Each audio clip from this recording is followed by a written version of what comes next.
Ladies and gentlemen, today is time for reading. You should have your book, Who Was Frederick Douglass? Well, that's what we're trying to find out. So the chapter 5 starts on page 56. We read chapter 3 and chapter 4 last week. We were in Baltimore and we talked about Frederick's escape because he had to get away from Baltimore. It wasn't really the best place for him or his wife Anna to be. So we're going to look at page 56, chapter 5, Life in the North. It was a little bit different. Slavery wasn't as bad in the North. There was a lot more free black men and women up there, but things still weren't as perfect. And even today, there's still racism in the world, even though we don't have to go through as many challenges as Frederick Douglass did. But let's find out what happens there. Let's look at the pictures, make sure we're paying attention, reading along carefully. And if you have any questions or need to hear something over again, just rewind the video. All right. Chapter 5, Life in the North. When Frederick and Anna arrived in New Bedford, a free black couple named Mary and Nathan Johnson helped them get started. While in New York, Frederick had given up the last name Bailey in case the Alds came looking for him. He took the name Johnson instead. But in New Bedford, the name Johnson, whoa, there were so many of them. There were so many Johnsons. It was difficult to tell them apart. So Nathan Johnson suggested the new last name Douglas, after a character in a poem that he was reading. Frederick agreed, but he added an extra S at the end. Eager to find work, Frederick went to the wharves. The scene was quite different from the shipyards in Baltimore. Here, the workers were quiet, focused, and cheerful. There was no whipping, no yelling of mean names, and no loud songs. Wow, that's a lot different than what he experienced in Baltimore, right? He experienced a lot of racism, some whipping when he didn't do things right, and sometimes just whipping because he was black. But in New Bedford, it seemed like things were a little bit more peaceful. Look at the picture there. All right, let's turn the page. The white caulkers refused to work with a black man. So Frederick's first job was stocking a ship with oil. It was new, it was hard, and dirty work, he wrote. But I went at it with a glad heart and a willing hand. I was now my own master. Soon, he and Anna had their first daughter, Rosetta, and 4 more children would follow. Louis, Frederick Jr., Charles, and Annie. That's a picture of Frederick's family. He and his wife had 5 children. Wow, that's a lot of children. Let's turn the page. In New Bedford, Frederick began reading a newspaper called The Liberator, published by William Lloyd Garrison. The paper spoke out fiercely against slavery. The paper became my meat and my drink, Frederick said. Reading the paper inspired him to go to anti-slavery meetings. He listened and he spoke about the evils of slavery to his friends and members of the black church he and Anna had joined. In 1841, Frederick attended a meeting of the American Anti-Slavery Society. He was asked if he would say a few words about his experience as a slave. There were hundreds, maybe 1,000 people in the audience. I trembled in every limb, he remembered. So Frederick, he was one of the few people that lived in New Bedford that had actually been a slave. Most of those people out there, they just knew that it was dangerous for black people to be in the South. But Frederick lived in the South. He was a slave. He had been whipped. And so he shared his experience with so many people, and they really wanted to listen to him, and they learned a lot from Frederick Douglass. And that was a great platform that God gave him to share his experience. Now let's turn the page and see what happens. This is who William Lloyd Garrison was. All right, let's read about him. He was born in 1805 in Newburyport, Massachusetts.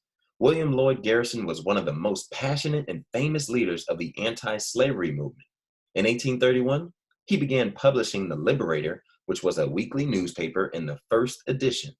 Oh, it was a weekly newspaper. That's a period. I should stop. In the first edition, he wrote, I do not wish to think or speak or write with moderation.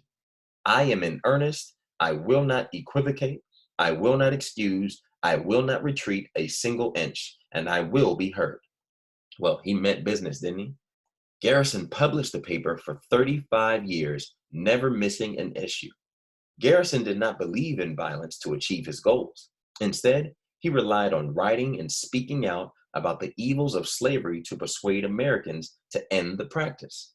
Garrison was also a strong supporter of women's rights and was committed to that cause until he died in 1879. Wow. Would you say that he did a great job and he helped a lot of people? He had a purpose on his heart and he was determined to finish it through. And that's something that you can be inspired by as well. If there's something in your heart that you really want to do, that you feel like God has put inside you, you should do everything you can to see that through, because maybe God is going to use you to help and to bless other people who may be in trouble, who may need help, and you're the one to do it. All right. It doesn't matter how young you are, how old you are, God can still use you. All right. So let's look at the page here, right on 63. Later, Frederick recalled little of what he said, but he remembered the excitement of the audience when he was speaking to 1,000 people. Whites in the North had never heard a slave speak about the terrible lives that slaves led, and Frederick's story was powerful. After the meeting, the Anti-Slavery Society offered Frederick work as a speaker. Frederick didn't think he could do a good job. More important, speaking out might help the Alds find and capture him. But the society kept asking, and Frederick agreed to try. For 4 years, Frederick traveled across New England, then south and west to New York, Ohio, Indiana, and Pennsylvania. With his deep voice, his sharp eyes, his tall form, and passionate words, he told Americans about his childhood in slavery. He was serious, but also smart, touching, and funny. Large crowds came to hear him in parks, halls, churches, and schoolhouses. He could make them laugh, and he could make them cry. Let's turn the page. Speaking up took real courage.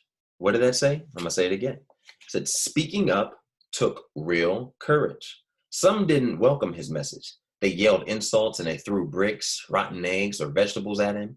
In one town in Indiana, Frederick was attacked by a mob and had his hand broken. But Frederick pressed on, feeling that if people knew about the brutal nature of slavery as he did, they would rush to end it. To avoid being captured, Frederick was careful never to give his real name, the names of his owners, or the places that he lived. At first, he was content to describe his experiences in slavery. And after months of telling the same story, he began not only describing slavery, but speaking out against it. So you see there in that picture, people were being mean, they were attacking him, because even though he was speaking out and what he was saying was true, not everybody liked that. A lot of people made money from slavery.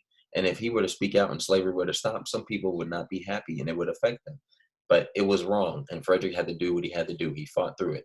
And that sounds like somebody else that came along years later, Martin Luther King, right? He spoke out against civil rights and people being treated wrong. And guess what? He wasn't treated right either, but he did it because he had to. And it was the right thing to do.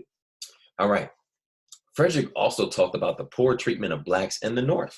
So even in the North, black people weren't treated as great. Often the hotels and restaurants would not serve him. On trains, he had to sit in the dirty, uncomfortable, colored cart. There was a section for colored people and for white people.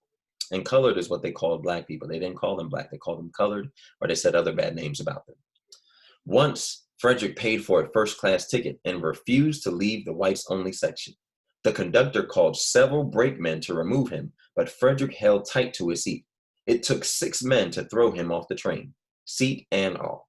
Wow, Frederick was really strong, and he would not give up for anything. They had to throw him off the train, but he wanted equal rights. All right, let's turn the page. In 1845, Frederick published the narrative of the life of Frederick Douglass, an American slave. This book revealed the facts he had withheld for 4 years, his real name and where he was really from. The one thing he did not describe was his escape, to protect the other slaves who might try to escape the same way.